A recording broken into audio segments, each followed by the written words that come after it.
All right, let's roll up a forever DM, a character that they can love forever. All right, let's see what we get. All right, I have a lawful good dwarf cleric.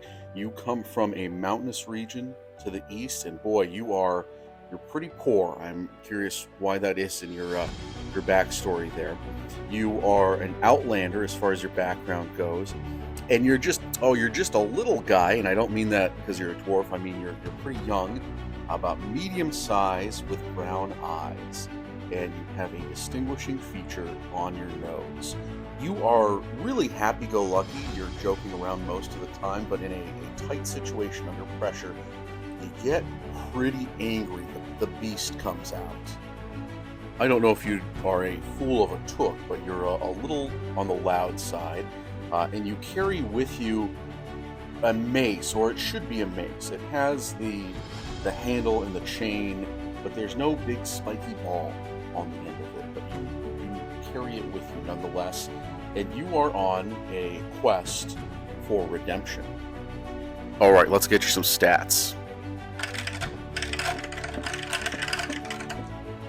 We have a 13, an 11, a 15, oh, and 2 stars. So we roll our special die here. One of your stats, oof, it's a 5. And then a 4. This is going to be a challenging character, but you can do it. Now let's get a name for our druid.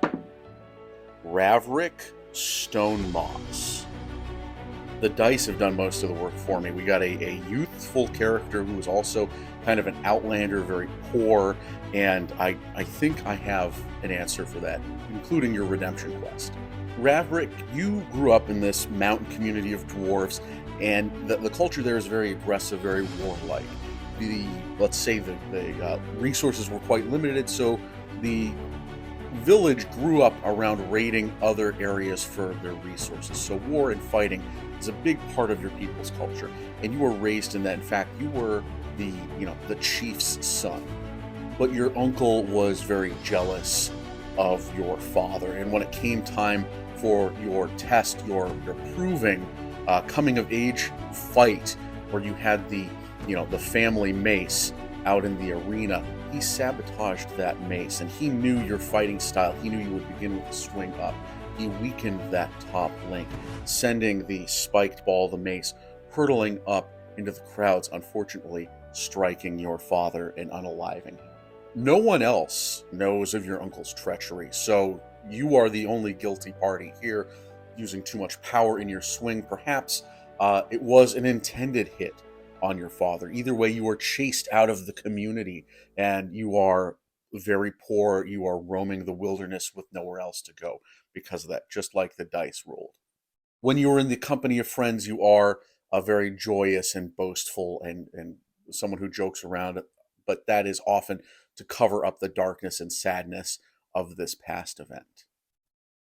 You aren't really sure if you can redeem yourself for this deed, but you carry around the remnants of that mace as a reminder that you need to try. My question to you is, will you share your dark secret with your party? And will they help you eventually uncover the truth about what happened? And once you have that truth, what will you do with it? Happy role playing.